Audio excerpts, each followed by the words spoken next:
So last introductory slide, that's me, the person you're looking at, Dan Levin. I started a company called EducAide Software some years ago after teaching high school math and a little bit of high school science.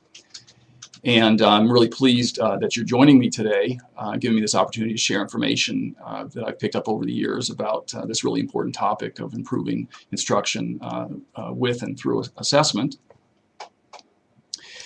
Many of you may be coming back for the third time, and I'm especially grateful for that if you stuck it out with me. When I decided to do this webinar, I actually decided to do a series of 3 on interrelated topics, all sort of wrapped around problem writing and first, how to write better questions, second, how to deliver them in the classroom using technology, and now this third webinar, today's, on how these questions tie in with new classroom models, typically known as blended learning or flipped learning. So that's what we'll be focusing on today. The prior 2 webinars are posted, and I will probably make very brief mention to one or both of them during today's webinar. I hope I get your interest up enough that maybe you'll want to visit the Assessment for Learning community and download those webinars. I think the first one in particular has life beyond it because there were 2 important postings I did. I made my best attempt to take about 40 or 50 random questions from state assessments and show how they could be made higher level. And those 2 documents, the before and after documents, are posted in the Assessment for Learning site. So you may want to go back and get those and use them as examples, possibly tied in with some of the things I talk about today. I always start out a webinar with a brief overview of what I'm trying to accomplish. It's obviously not a lot of time, just 45 or 50 minutes. So the goals for today are to give you a look at what this modern blended learning flipped classroom is supposed to look like, talk about where assessment fits into the process. The number 3 bulleted item there will be a theme I come back to over and over again because I think it's really the core idea behind everything I present today. And then finally, I like to give a few concrete hints, things that you can actually take with you. Takeaways is the common cliche that you can use in your own classroom or share with teachers if you do professional development. Well, let's get started. We all have sort of a vision of what the modern classroom is supposed to look like. Maybe it was shaped by old 1960s cartoons. It's a grand vision. It involves these 6 different themes that I put up here, possibly more than that. If you say them in a row, it's actually a mouthful. Blended, flipped, and personalized learning, project-based, technology-enhanced, data-driven, standards-aligned, and assessment built in. The last one is sometimes called embedded assessment. And what it really means is that all these processes are designed to be constantly assessing students, figuring out what they know, what they need to work on, where you've been successful, how you can adjust your instruction to better serve the students. And the real key is probably that word, embedded or built in, which means it's not quite as formal anymore, where you teach for 4 days and give a Friday test or quiz and then go on and teach some more. But it's really more of an ongoing endeavor where you're continually trying to improve your instruction by what you can determine that students know and are interested in working on, and how you can improve the classroom environment day to day. Mostly I'm going to be focusing on the first and last bullet, which is this new classroom, this idea of a new classroom model, typically called blended flipped learning. Sometimes you see the words differentiated instruction and personalized learning attached to them. But I think in some ways it's kind of all under the rubric of a modern digital classroom. Well, what I'm going to show you next are a couple of slides with visions of what this modern classroom might look like. And this next one I think you might find kind of fun. I spent some time digging around the internet to see what how the modern classroom is sold. That is, what's the popular view of it. And I think it's a little bit amusing. Now, I do run a company, so I know you have to put your best foot forward, so to speak, and paint a good picture of what you're trying to do. Some of these are possibly a little bit over the top, but I thought it was kind of fun to see what is in the popular imagination as far as a modern digital classroom. Lots of smiling kids, happy, cheerful in their approach to learning. Teachers don't look at all frazzled. I'm not sure how realistic that really is, but it sure makes it seem like a fun and exciting and modern learning environment. Well, then I also poked around the internet for what the classroom may really look like, and it's quite a contrast, as you can see. These pictures I pulled off the internet that were in blogs or teacher postings or writings about digital classroom, computers in the classroom, clickers, modern ways of helping students, tablets and phones and other devices. And these are fairly typical pictures of what you can pull down if you dig around. And I think the difference is so striking. I'm actually going to go back for a second and show it to you one more time. So check this out. Look at that lighting, brilliant lighting, bright colors. And there's possibly a more typical classroom environment. A lot older equipment, kids trying to stay on task, not quite the same view. Well, I also don't think it's totally fair. I did do a little cherry picking. So as always, or almost always, the truth is usually somewhere in the middle. So moving away from that high contrast couple of slides, it's probably what you could call a happy medium. These also came off the internet, and I think they're probably more fair. Lighting's a little bit better. You do see some bright colors. You'll see a baseball cap or two turned around telling you it's realistic. And you can see the kids are really making good use of some modern technology, but it's also not all about technology. Here's some pictures of some modern classrooms that are engaging, that have hands-on activities going on. The teacher is mentoring or coaching, and they're very much pictures of what we want to do in the 21st century. And I think they're pretty realistic, actually. They're somewhat in between the two prior slides that you saw. Well, as I said earlier, my focus will be largely on these new classroom models, and for better or worse, I'm going to narrow it down to the two terms, blended learning and flipped classrooms. Those are the terms you probably hear about most. They're very popular right now, and I thought I'd spend a few minutes, for those of you who aren't familiar with the ideas, describing a little bit of what they mean. Now you're about to hear one person's view of what they mean. Like a lot of new ideas, they can mean different things to different people.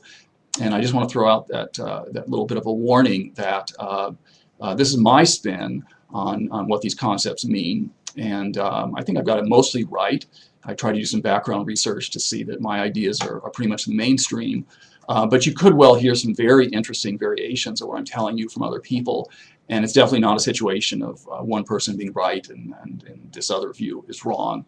I hope what I get here is sort of the mainstream view of what these things mean. Starting with the philosophy, which is probably inarguable. Those are probably good three goals for any instructional movement, any movement for change in education. Students should know how to learn. They should be able to check their own understanding, and they should be responsible, lifelong learners.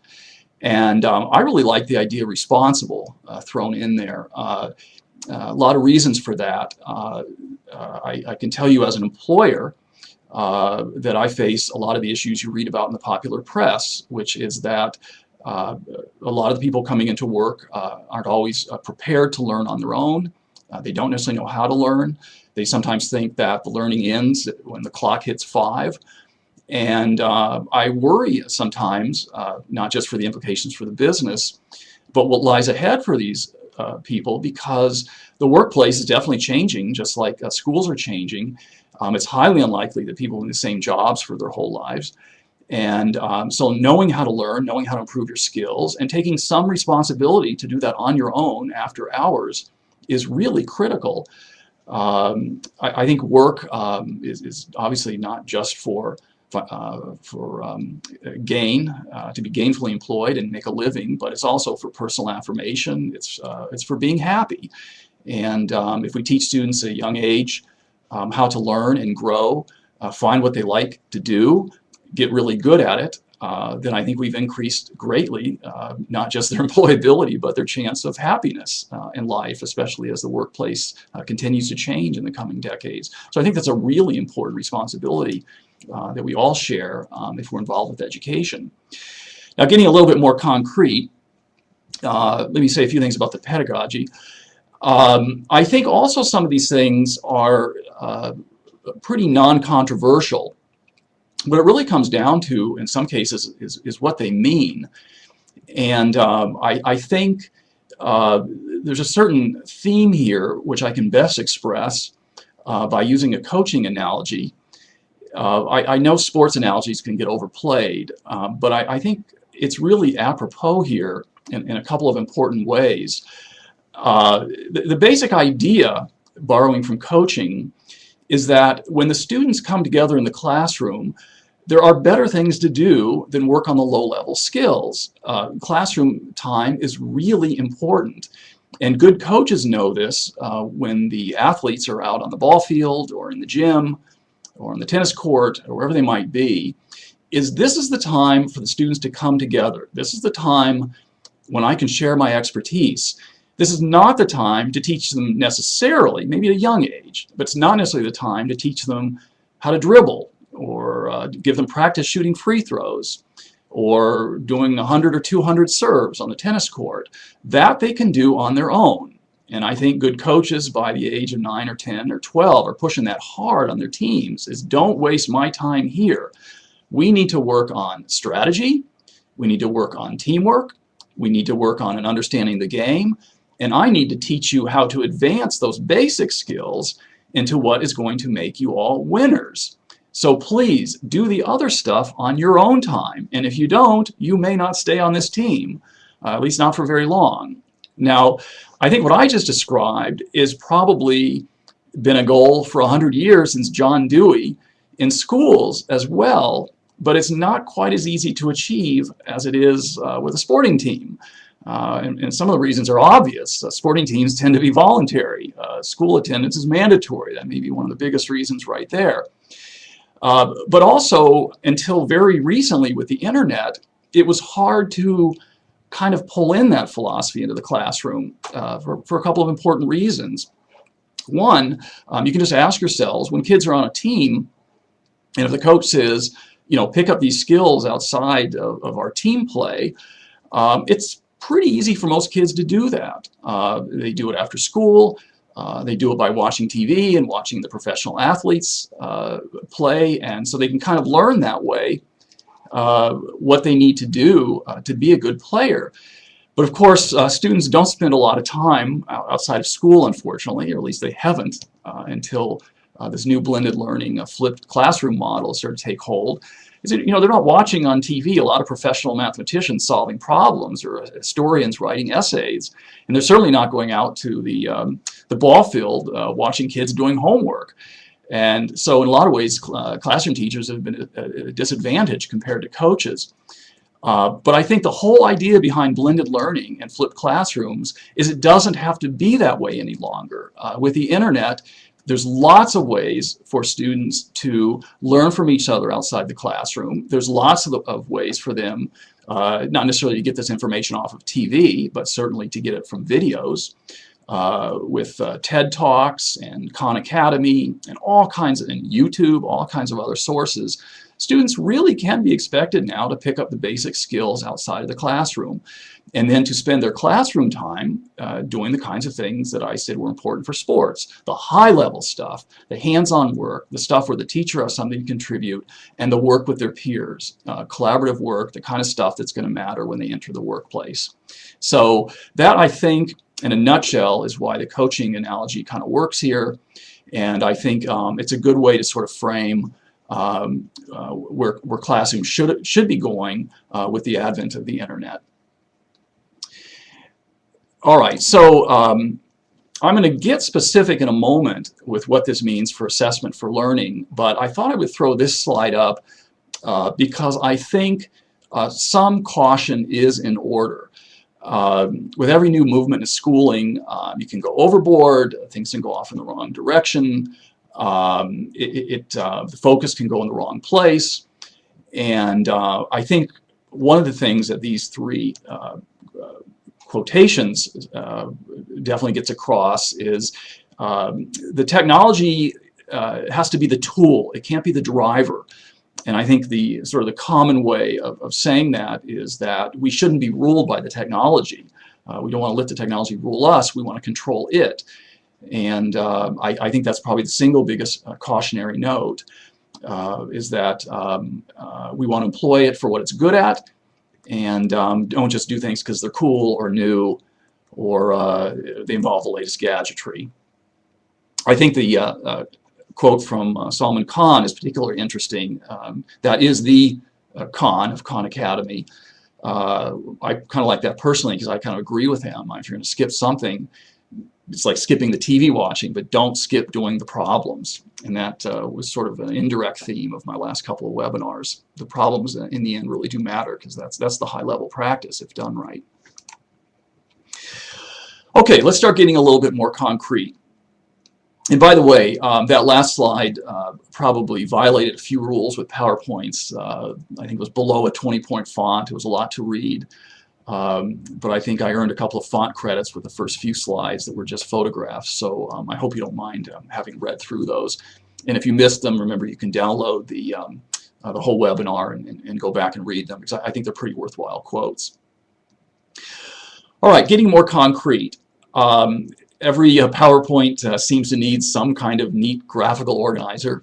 Here's the one I came up with to kind of give shape to what we're talking about.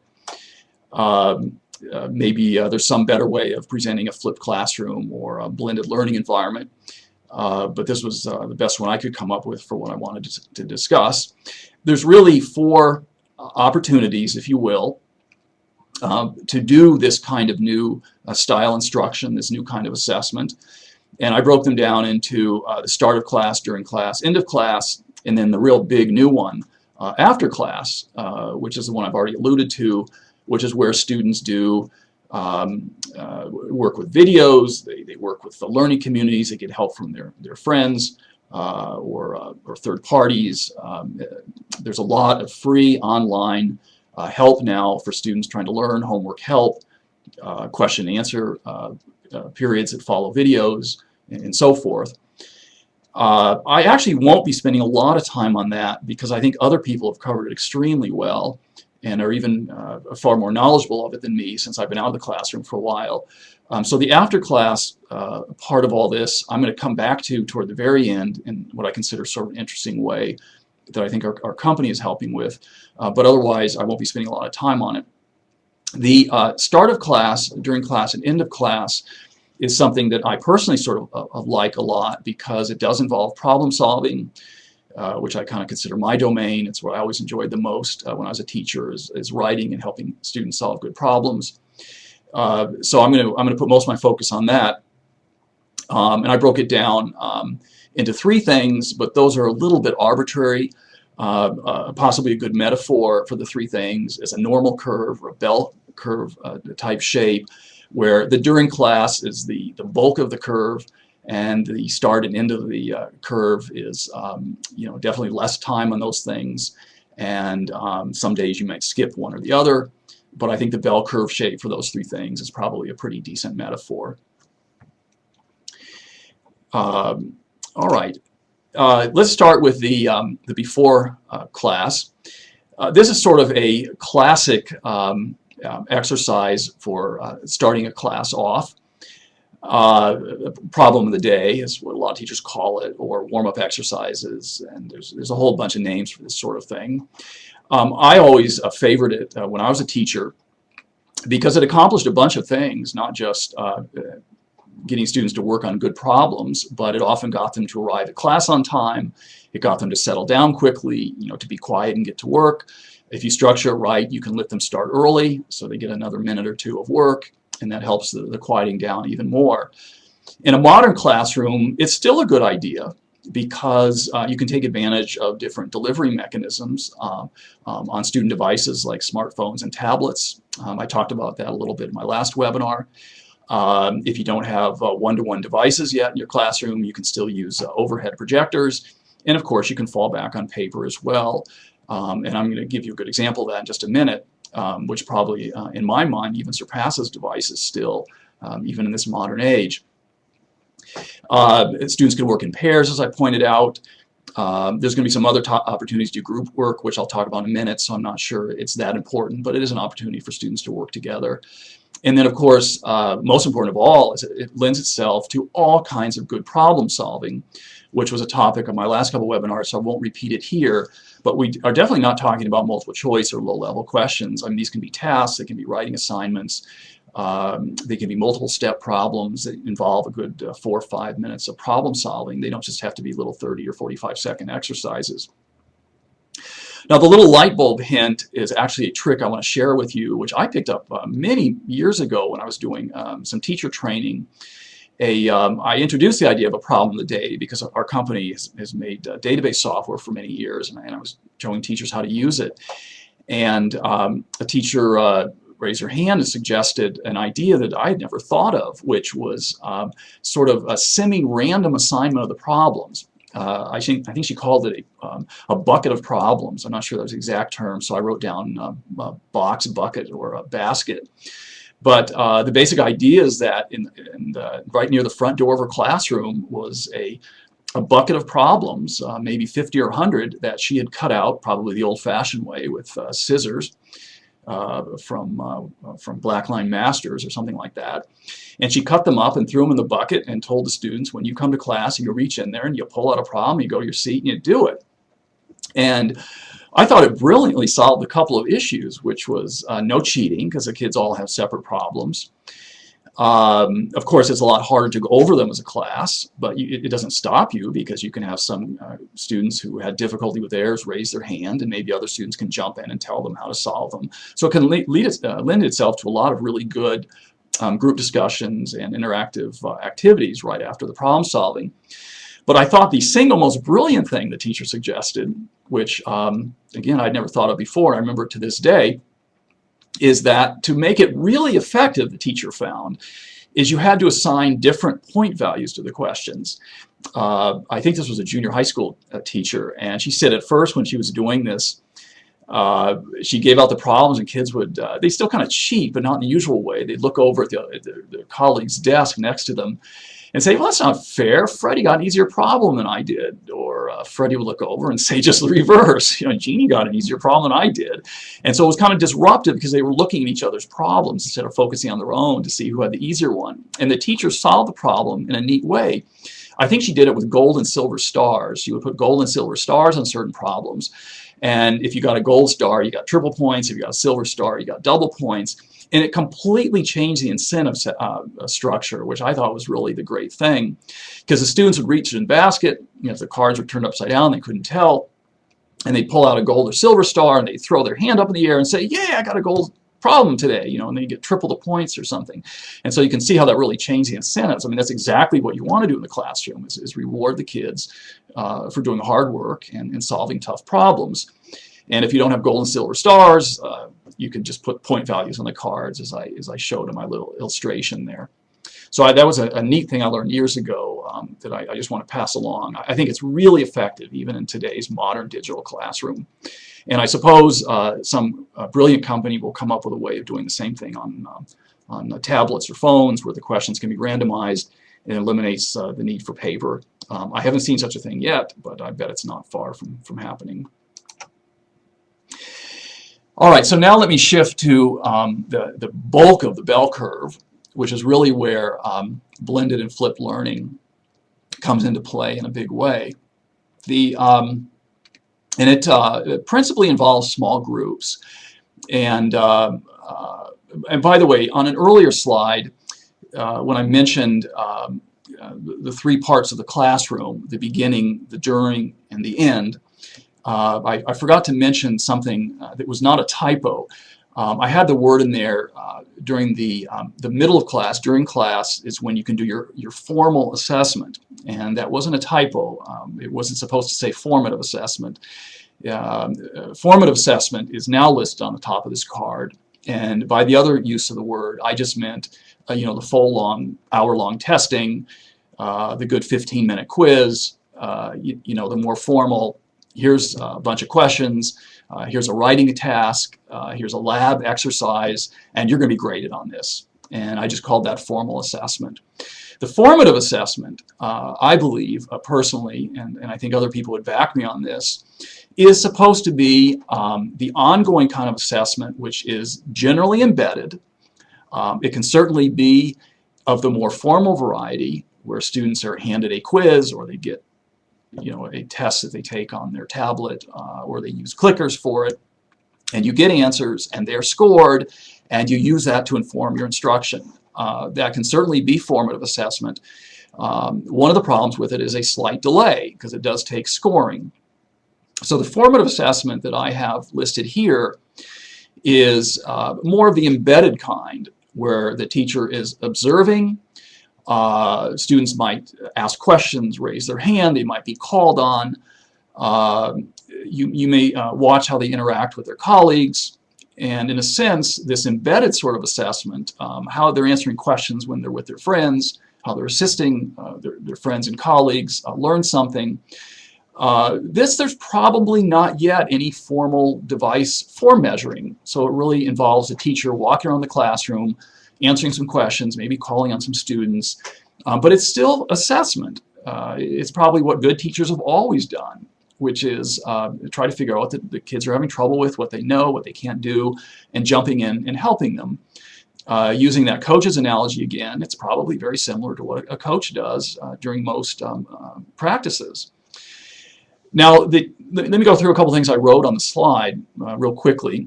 I try not to insult my audience's intelligence by saying out loud what you can just as easily read, but let me offer just a tiny bit of illumination. The first one I think is really important from an instructional design standpoint, which is if you are going to ask your students to do learning at home, don't repeat it in the classroom, because students, human nature being what it is, the students will just put off the learning. I mean, if they know that you're asking them to watch a video and answer some questions, but you're not really expecting them to master it, that particular skill, and you fall back into the traditional sort of classroom model of, okay, let's go over the homework now, everybody. What didn't you understand? If you fall back into that model and repeat what you asked them to do the night before, then you're definitely not going to be teaching them to be self-learners. So that's why I bolded the word avoid duplicating. If you have an expectation that they're supposed to pick something up at home in a learning community, or by getting on the phone with their friends, or whatever it might take, then just like anything else in school, you have to hold students to that standard. If that's your expectation, then when they come to class the next day, they should be moving on to the high-level, collaborative kind of stuff, and getting the most value out of that classroom time.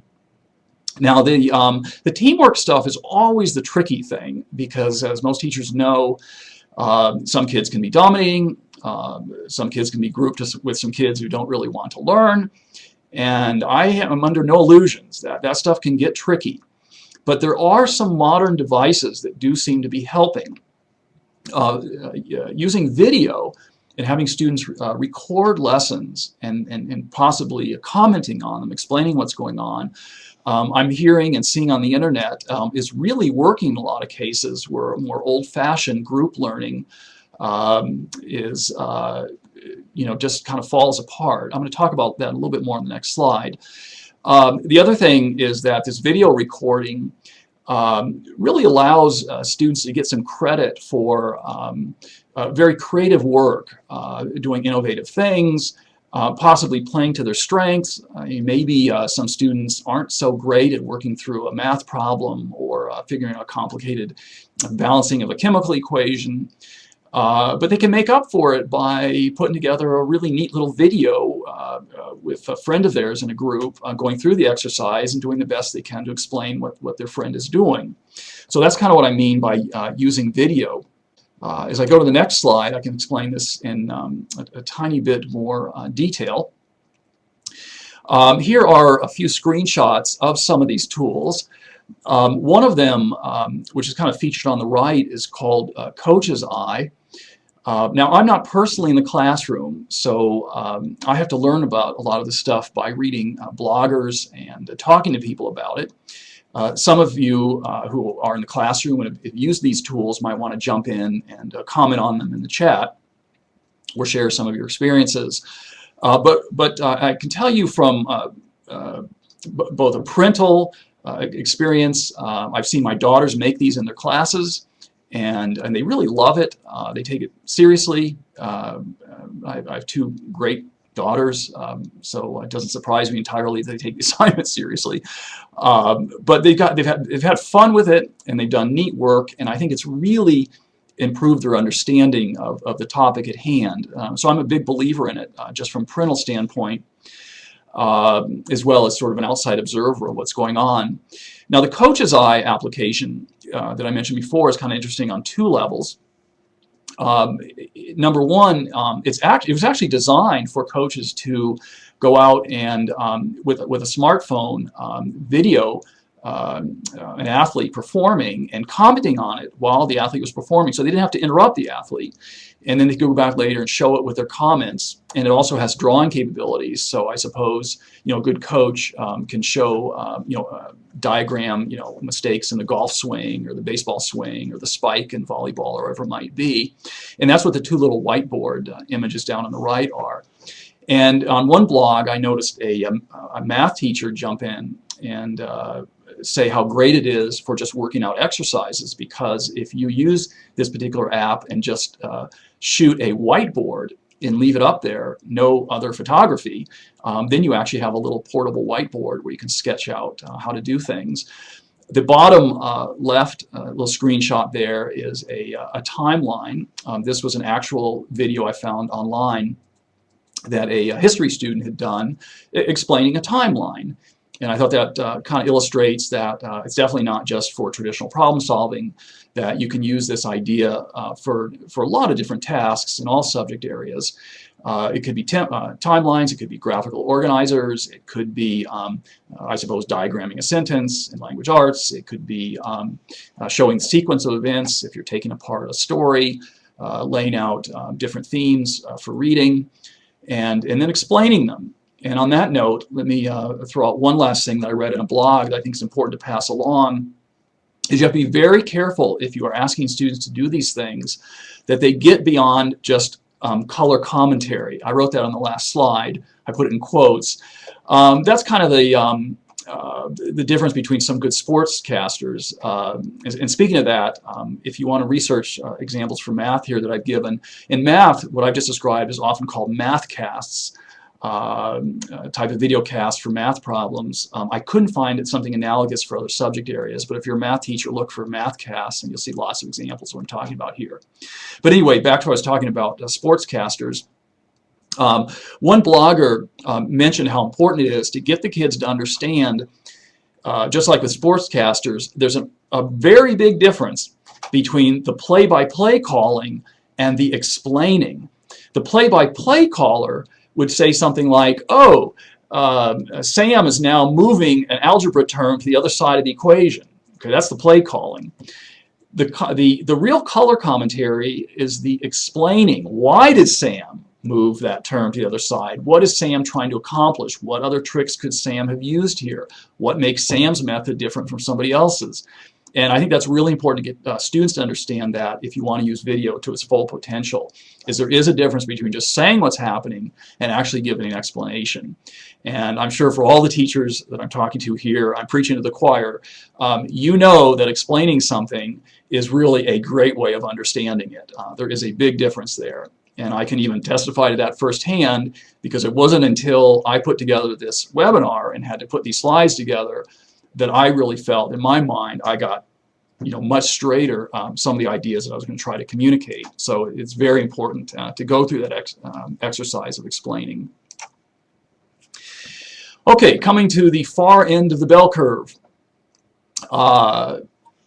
This I had to do a little bit of research on, because a lot has changed since I was in the classroom with bringing the classroom to an end. I don't even know if the word closure is still used. That was big in education schools back in my day. So you had to bring closure to a classroom environment.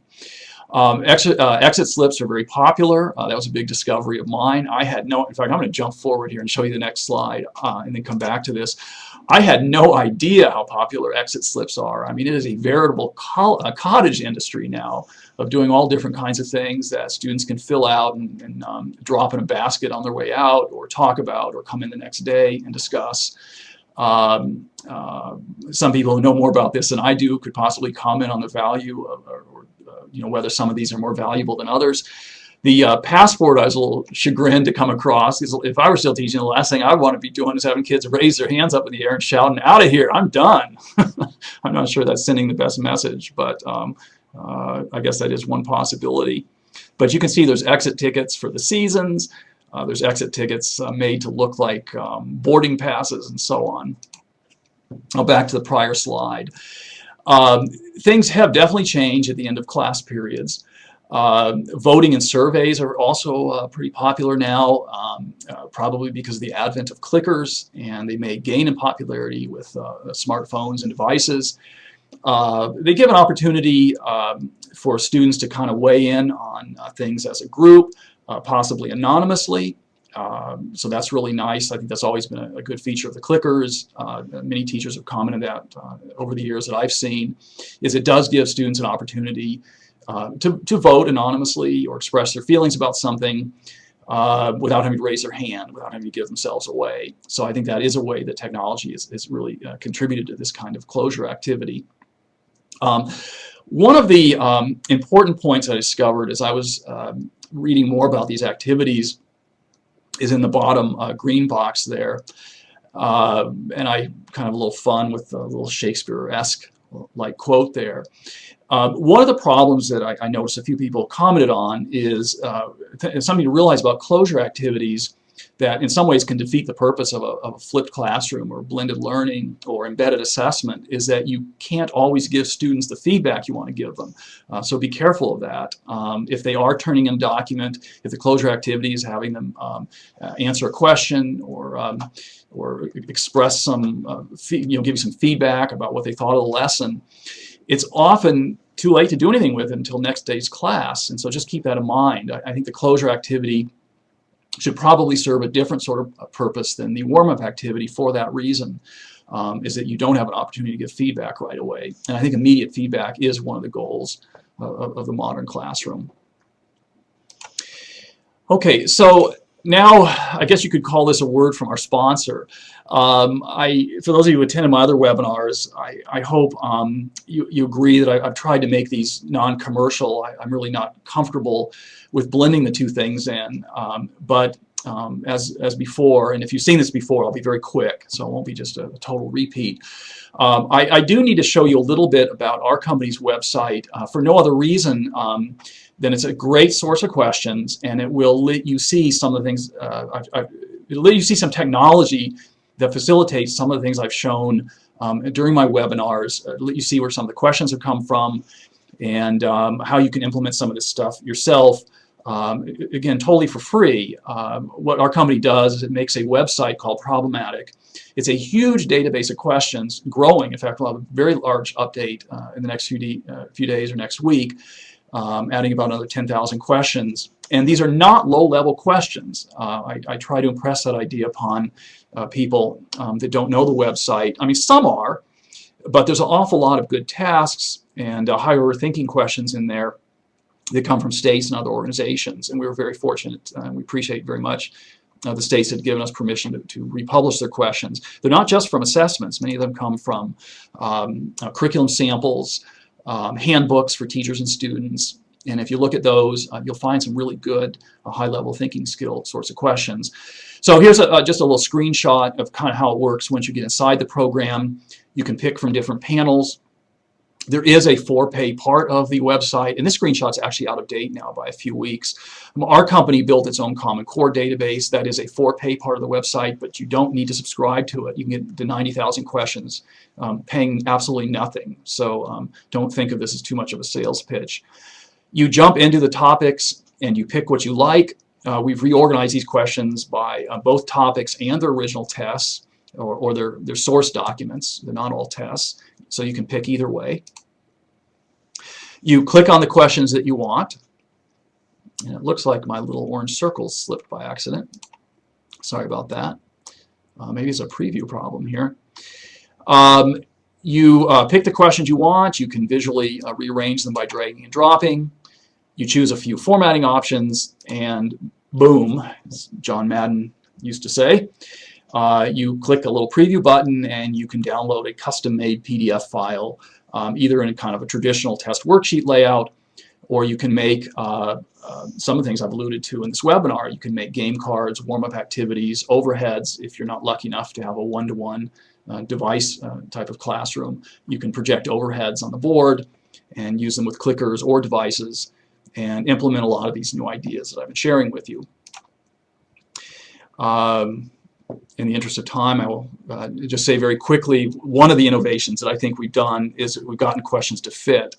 Not perfectly yet, but I think that's really important for creating cards and overheads. Okay, well, now back to an example that ties in with today's webinar. I wanted to show this little trick for those of you who know the Problematic website or are going to be checking it out. Here's a little trick I've been fond of for many years. Again, I don't know why the little orange box has shifted. I apologize for that.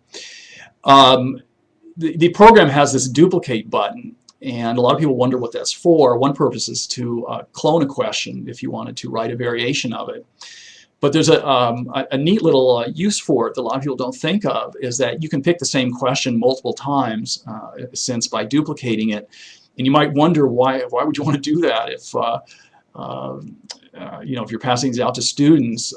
Maybe as an experiment one time you could give the same question several times in a row and see if a student answers it the same way, but that's not really what we had in mind. It was partly for cloning, and it was partly to do something like the following. If you pick the same question 4 times in a row, and you cleverly pick the right document layout, in this case a 2x2 flashcard arrangement, so you get these groups of 4 questions in a row, and here is what the PDF file looks like at the bottom of the slide.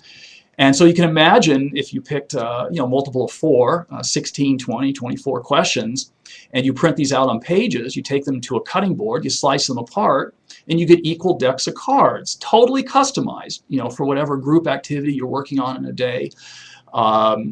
Each group of students can have the same deck of cards. They can go through them as a group. If you really want to make sure that all the students are helping each other, and they're learning how to work through these questions. And again, these could be tasks. These don't have to be single-step questions. These could be little exercises. They could be little writing prompts. But if you want to make sure the students are working all of them and working well collaboratively in a group, you can tell them something like, I'm going to do 2 things. When all the groups are finished, I'm going to ask one person from each group. In fact, I'm going to pick the person from each group, so it's going to be random, and then I'm going to ask you randomly to go over one of those problems in front of the class on the whiteboard and explain how you came up with a solution. So that means you all need to understand all of the questions. So get to it, start helping each other, because your group grade is going to depend on this. Okay, there's one other option that I need to show, and I apologize because this is actually a for-pay option, but I think we have enough people that have discovered it and like it that I'm not too sheepish about pointing it out. This is a way in our program Problematic to create custom slideshows or little interactive tests. And our original idea, which was actually kind of old-time thinking, is that these would just be for online testing. Students would submit their answers, the teacher would score them, and it'd be kind of old school. And I could kind of kick myself now for not fully understanding what the real implications are. It turns out the real implications is not the traditional testing. There's lots of companies doing that, and we will probably do the best we can to work with them. We're coming out with something called an API, so that the little slideshows or tests that we create can be delivered through other companies' software. We don't want to try to monopolize that. And in many cases, we think other companies are delivering the questions better electronically. They're ahead of us. So we're going to have this API very soon that lets these questions go out through all kinds of different software. But one of the big discoveries was ultimately that may not be the goal, or certainly not much longer. And it might be because of the flipped learning, the blended learning flipped classroom changes, that possibly the greatest use of this kind of export is to create little mini assessments that you post on websites, possibly with videos. Might be on your school website. It might be joined with a website that already does collections of videos. It might be in a blog. It might be teacher-to-teacher communication for staff development. That is, here's 5 or 10 questions I've posted as a little slideshow. Here's what they look like, and you can just go through them and we'll talk about them. That may turn out to be the best use of something like this little export feature that I just showed you. Here's some screenshots showing the 2 variations. The one on the left is the slideshow variant, which you can navigate through much like a PowerPoint. In fact, we have a native PowerPoint export. Or it can be web hosted and you just show it through a browser, possibly with a projector on a whiteboard. The 2 little examples on the right show how you can make it into an interactive version of the same thing, including with possibly free response answers, which is the top little screenshot there. The one on the bottom right is multiple choice. But here's the great thing. The people doing this discovered what I was telling you, and that was a surprise to us. The big surprise, and again, I could do like almost a Homer Simpson, oh, why didn't we think of that? Teachers realized better than us that there are some neat things you can do once you can make these little slideshows or mini assessments. And through a little internet sleuthing with Google, I was able to find some of these teacher websites or blogs where it's been done. It's not totally within the terms of service, and we're going to figure out how to handle that because, in a sense, these are public, but we kind of feel the ones I'm showing you right now are private enough, you know, on school web pages or teacher web pages that we're not too worried about it right now. We just hope it doesn't become massively exploited before we can get a handle on it. We'll probably solve the problem through our API. But you can see here some real-life examples of teachers that figured out how to give students little practice exercises after school, possibly associated with a video. In some cases, they might be more formal assessment. That is, they're actually little quizzes the students are supposed to take, and the teacher will give the students the results the next day. But in many cases, they're just practice. And here's a couple of even more fancy formatted screenshots of these things. The teacher who put together the website on the top left there did a very nice job, actually put together little mini practices for different Common Core objectives. That's what the like the 6NS1, for example, show. The one on the bottom right posted one of these little slideshows or interactive quizzes for extra credit. Now, one of the things that surprised me there is the video that was right below it was actually another topic, and I thought right away it would have been really neat if that were posted with an explanatory video as well. Okay, so those are real-life examples of the kind of a flipped learning, flipped classroom environment I discussed earlier. I want to show you one final slide, which I actually had an occasion to talk to the teacher who did the website on the top left there. He's a former physician, doctor who became a classroom teacher for science, and I can only guess he's a really great teacher by what I've seen him do on the web and his background experiences. But he actually did something that we also never anticipated. He directed his students toward our website and said, look, you go there, go through all these questions. Maybe it was a time-saving measure at first on his part, but I think it turned out to be a good teaching exercise. He said, you go to the website, you create a free account, you look at the questions, and then I want you to come back to class with some that you didn't understand, and those will be the ones that we focus on. So he, in a sense, maybe without consciously realizing it, used this new blended learning flipped classroom model by saying, come to class with the important stuff, okay? Take responsibility for going through the practice exercises on your own, and then we'll talk about the ones that you have particular trouble with in class. And you can see how he wrote this up on his website. The bottom right is actually another discovery that popped up just through a Google search. This was a school newspaper, I think, from upstate New York, which also somebody at the school must have discovered the same thing. And I love their little caption below the heading, which says, you know, learning doesn't need to end when students go home. Amen to that. I mean, who could argue with that? And I was really pleased they actually gave us a little plug, you know, right up there with Khan Academy and some other very popular websites. They said, students, go here, pull down these questions yourselves, and you can practice all summer long. I'm not sure how many students took them up on that suggestion, but it was kind of neat to see schools discover this possibility, basically in a nutshell, of making students responsible for their own learning. Anyway, that was kind of a neat discovery I want to share with you.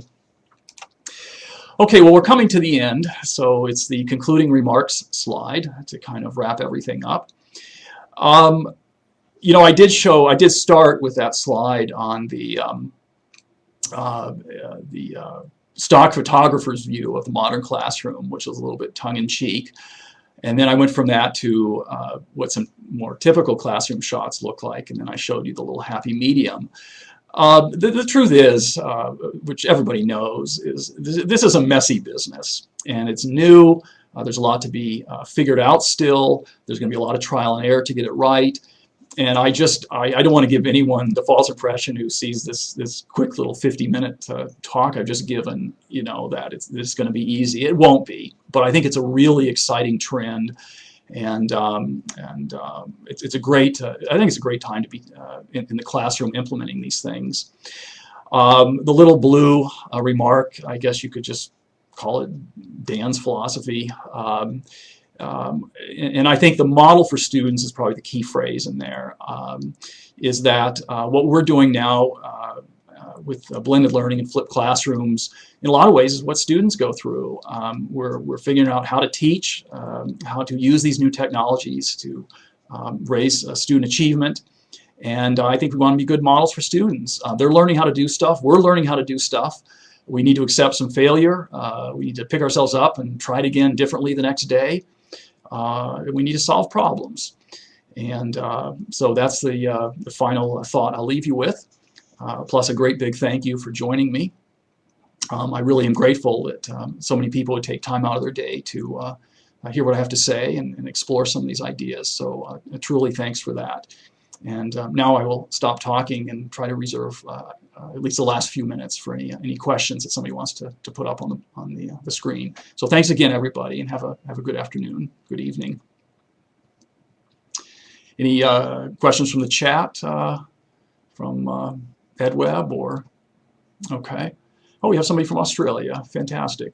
The person sitting next to me who's been helping me out with these webinars named Erica. She actually just came back from Australia. She visited a former colleague of ours who moved there to work for a startup company. Yes, I agree with that. Absolutely. I think the idea of closure doesn't have to come at the end, especially if you want to give students feedback. I think doing it in the middle of class is a wonderful idea. So I agree completely with that. Any other ideas?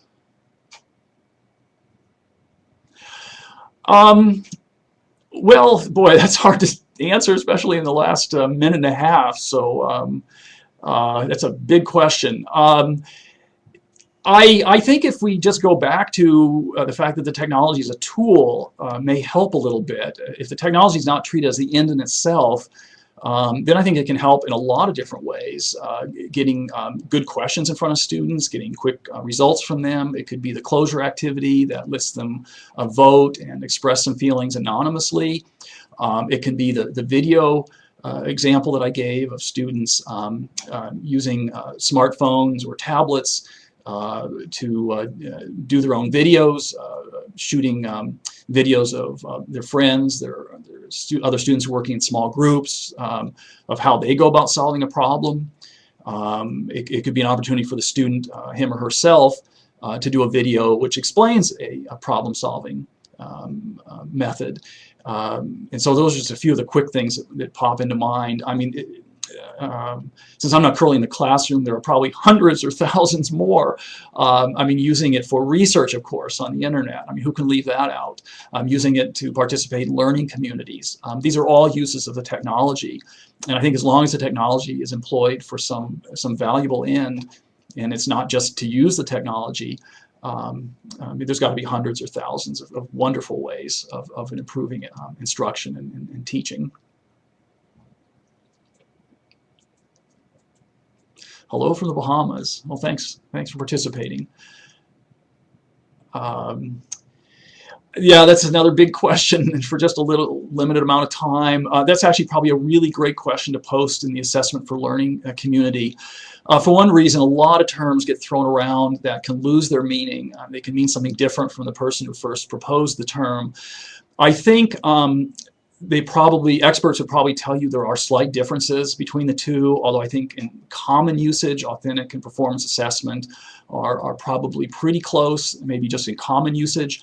I think they usually refer to students doing sort of a real-life project-based sort of assessment, possibly tied in a little bit with portfolio building. But basically it means that they're not just answering questions, but they're actually using their knowledge to perform some kind of real life-like skill. It might be a science laboratory experiment that real scientists might do. It might be painting a painting if it's an art class, writing a symphony if it's a music class, going out and doing some research and gathering data for a math class. But that I think is probably the general use of those terms, and if there's differentiation between the two, I'm afraid I'm probably not the person to answer that part of the question.